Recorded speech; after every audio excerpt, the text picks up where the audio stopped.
December the 22nd, 2025. Guys, in yesterday's video, which was about the U.S. has commandeered two Venezuelan oil tankers, but they weren't really Venezuelan. It was Venezuelan oil that was being put into tankers from different areas, and they will change flags, go dark, do all kind of things to keep the nations from, or whoever's watching, from knowing exactly who is buying this oil. And then in the video yesterday, one of the things I said about concerns about the oil area, the oil unloading area there off of Galveston in the Gulf of America, was when you start dealing with this, and confiscated 2 ships from Venezuela already by the time I'd done that video, then it would, one of the factors on would there be a retaliation would be who owned the ship and who bought the oil. You understand what I'm saying? But if it was some smaller country, you may not see a lot of provocation back if they're breaking these sanction barriers. Well, China's not a weak nation by any means, and they're not ever going to tell us what they're doing. That's just kind of the common practice there. China keeps a very tight lip, especially on military aspects. But last night, the U.S. chased down another ship, and at first we didn't have a name or much information about it at all, but it turns out it was a Chinese ship that we now have. This caught my attention immediately. Notice the timestamp this morning. It says exclusive. China likely loaded more than 100 ICBMs in silo fields, Pentagon report says. Now, guys, I'm not trying to fearmonger. I like to watch the world and look at the threats, especially to our nation, the possible threats. But when we start seeing the confiscation, these are not small boats. These are not drug boats. These are multi-million-dollar ships full of millions of dollars worth of oil. It's big money, and that changes the game. But anyway, they're saying that Pentagon is reporting that 100 ICBMs are in the new silo fields, and there's 3. Now, before this morning, the Pentagon had reported there were new silo fields, but no missile loadings. But now they're saying, this morning, at least 100 have been loaded. Draft reports say Beijing has no desire for arms control talks. Trump says he aims to denuclearize with China and Russia. China disputes reports of a military buildup. Guys, there will be no denuclearization with China and Russia, or us, or any of the other nations that have nuclear weapons, unless something happens like it did in Iran. But they're not going to tell us. The only thing that would denuclearize this planet, guys, is when Christ steps his foot back down here. There's going to be a big shake-up then, but more than likely earthquakes, because that's what he told us. Anyway, these peace talks with it's really the 3 large people, China, Russia, U.S., they're never going to disarm, because they don't trust the next administration. You know, China has they have people that stay in office a long time. Russia has Putin, who's been there and plans to be there till they bury him.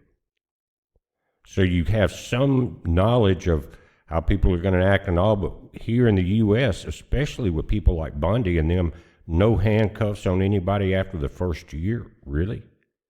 The deep state is going to be here and try to steal the next election. China and Russia knows this. So they're not going to make any promises. They're not going to really listen to anybody over here. They've got their own world problems to deal with, and not a country that changes everything every 4 years, where there's no stability, no history of stability. But again, coming out of D.C. this morning, China is likely to have loaded more than 100 intercontinental ballistic missiles across 3 silo fields and has no desire for arms control talks, according to a draft Pentagon report, which highlighted Beijing's growing military ambitions. China is expanding and modernizing its weapon stockpile faster than any other nuclear-armed power. They don't have to deal with Congress and the Senate and the House, who says they control the purse strings. They do what they do. Same way with Putin. Beijing has described reports of a military buildup as efforts to smear and defame China and deliberately mislead the international community. China is not going to tell us the truth. Why should they? Why do they owe us the truth? Why do we owe them the truth? We don't, they don't. It's too much mistrust between the nations. Again, because of things like what we've seen here every 4 years. Pentagon says we continue to see no appetite from Beijing for pursuing such measures or more comprehensive arms control discussions. It's off the table. In particular, the report said that China had likely put in more than 100 solid-fuel DF-31 intercontinental ballistic missiles in silo fields close to China's border with Mongolia, the latest in a series of silo sites. The Pentagon had previously reported the existence of the fields, but not the number of missiles loaded. And I did a video a week or so ago, guys, about the nuclear reaction. Remember the models between the countries of the planet and how quickly it could all happen. The Pentagon and China's embassy in Washington did not immediately respond to a request for a comment.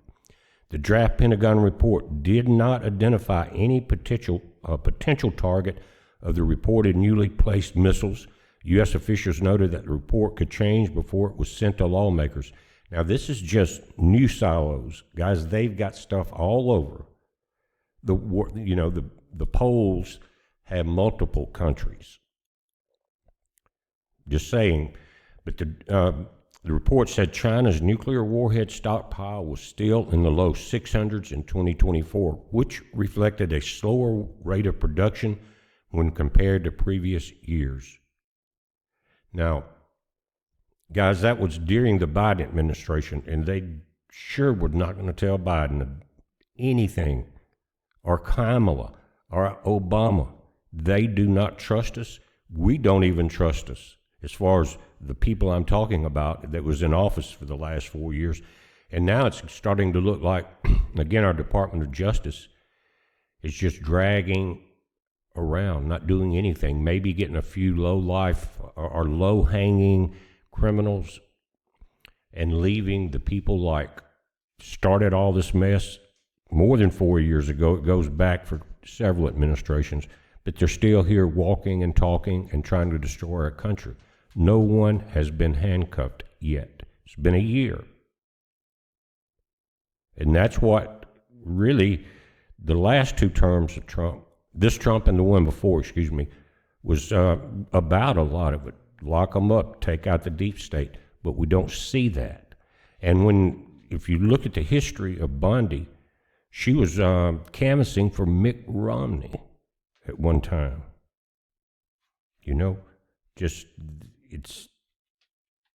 We've got a lot of rhinos, not in just politics, but appointed.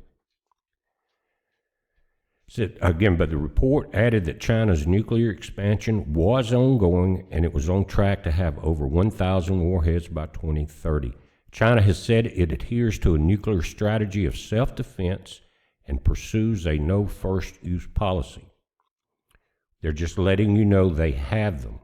Now, you don't have to have a nuclear weapon go off in the Gulf of America to have destruction there or any other big oil port. If it's going to become an oil war, which we've seen that happen many times. But if that happens, it could be just another planet explosion. Biden let God knows who through for 4 years. We know there was a lot of Chinese that came through. And there's talk of sleeper cells and things like that. So the Chinese before they come here, they have basically committed loyalty to the Chinese army, their military. So they're all spies when needed. Most of them are. You see them getting busted all the time. and for trying to sneak out stuff from bioweapons labs and top secrets and military information, things like that, building or buying land next to our military bases. So China's no one to play with, and they don't have to have a nuclear war to bring a lot of damage. But if things get out of hand, they can, and it will be like that video I showed you a few days ago. But there's something else I want to show you before we end this. Now, here's where it could expand very quickly, and we've seen this build up going on for a long time, you know. And it's the wide-ranging Pentagon report detailed China's military buildup and said that China expects to be able to fight and win a war on Taiwan by the end of 2027. They really could now, but why wouldn't they? It's because the U.S. is backing up Taiwan and other countries. China, which views democratically governed Taiwan as its own territory, has never renounced use of force to reunify with the island. Beijing was refining its military options to take Taiwan by brute force, the report said, adding that one option could include strikes 1,500 to 2,000 nautical miles from China. So if they start to invade Taiwan, who will step in? And if they're expecting if they think the U.S. is going to step into the Taiwan situation, then they could really do some damage from 1,500 to 2,000 nautical miles from China anywhere. In sufficient volume, these strikes could seriously challenge and disrupt U.S. presence in or around a conflict in the Asia-Pacific region. That's exactly right. They have long arms, and right now, they are not in a war with Russia. You understand? They don't have a conflict with the other big power.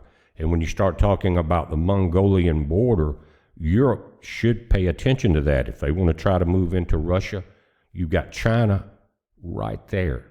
And Russia's already huge and very powerful. But China they're just like we are. They know the EU is corrupt and spiraling out of control as we speak. As my mama dog here, but Delta is telling me something. What you doing, girl? Anyway, she's in the office on her little bed here. But anyway, guys, I wanted to mention this. We now have a Chinese ship. We have their oil that possibly they bought we don't know for sure. Were they just leasing the tanker out to Venezuela or to another carrier in Europe? We don't know. More than likely, they were involved. And every country, if they're rushing and building up their war machine, they're going to be stockpiling petroleum. Germany learned that lesson at the Battle of the Bulge in World War II. So things are escalating, and I'm not trying to be a fearmonger or anything, but especially the Gulf of America and the ports, we just need to be aware of, because if you think about it, we have a U.S. strike somewhere in the Middle East to take out the Taliban or something. They are not set up to have the tentacles of reach of retaliation that someone like China does. And China has been in California, guys, when I was in my 20s, I was flew to Los Angeles, and was in a school over there, in tech school, learning about some new products that we had. And then the hotel was called, I don't know if it's still there, it was called the Buena Park Hotel. And it was all Chinese owned, Chinese ran. The people that worked there were Chinese. And that's about 50 years ago, not quite that long. I was in my mid-20s. 45 years ago, it was already Chinese. So the tentacles are here for retaliation. That's something that's more dangerous in a way than Antifa and the Democrats. Now, the Democrats have to go. The rhinos have to go. I see no other way of doing that unless we take some control over the situation. And we talked about the Insurrection Act. Now, nobody wants military control or military police forces everywhere, but they don't have to be everywhere. Here in Mississippi, they wouldn't even be needed. We just don't have that problem. They would be needed in the big cities where the Democrats run. And the main thing to me is not really that, but it's the fact that he could bypass the rhinos and the Democrats and get things done. And the judges that are blocking everything and releasing terrorists back into the streets. He could override all of that. And that, I think, even though it sounds dystopian, guys, I don't know of another way to handle it before the 2028 elections. Because they're going to try to cheat and steal, and we know that foreign countries have participated in the voting machines, in the hacking of the voting machines, things like that. But anyway, China is not Afghanistan.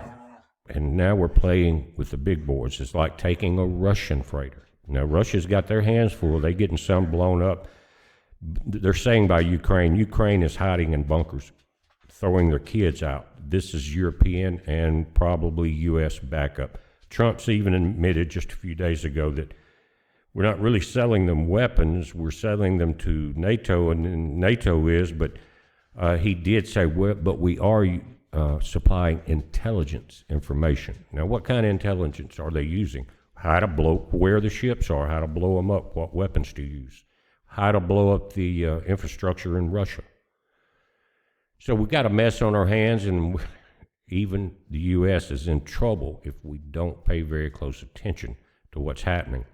Nobody wants a world war. I don't think Russia does or China, but imagine if China confiscated a U.S. oil tanker. It wouldn't be just a tea party, and that's my point. This is not going to be a tea party like a Middle Eastern or smaller country in South America or something. This is the big boys here.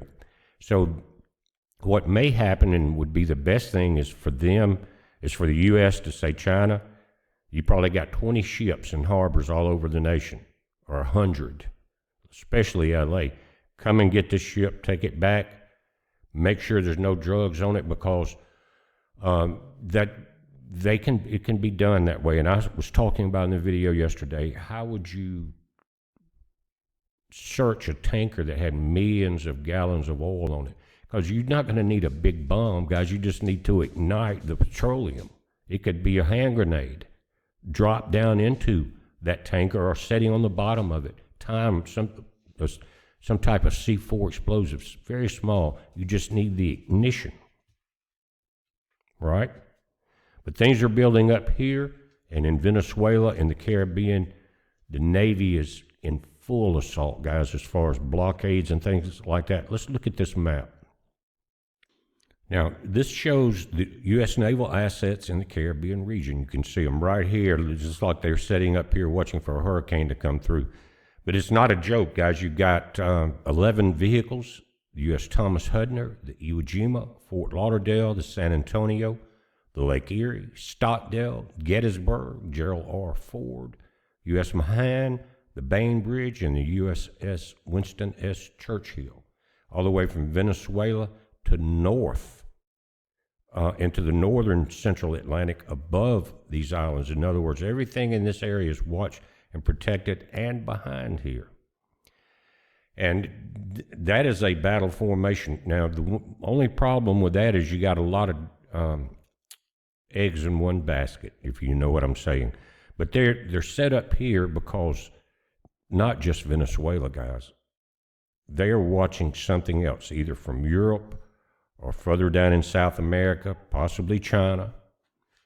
But they are watching them. Of course, all the Atlantic Ocean, the Pacific Ocean, Caribbean, ships from every nation can go there, international waters. So are they watching something coming into the Atlantic for the east coast of the U.S.? And notice you can't get into the Gulf of America with this setup. Caribbean's blocked, and we're just seeing the big ones. You got Coast Guard cutters, you got smaller ships, you got a lot of stuff out there, subs and everything else like that.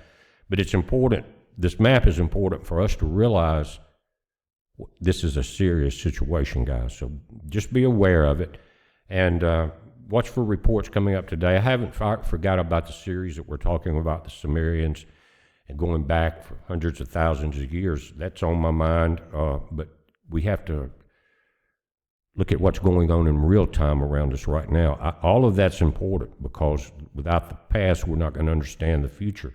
But right now, we got to deal with the present also. Anyway, it's a heads up, guys. Keep your eyes open. Be safe.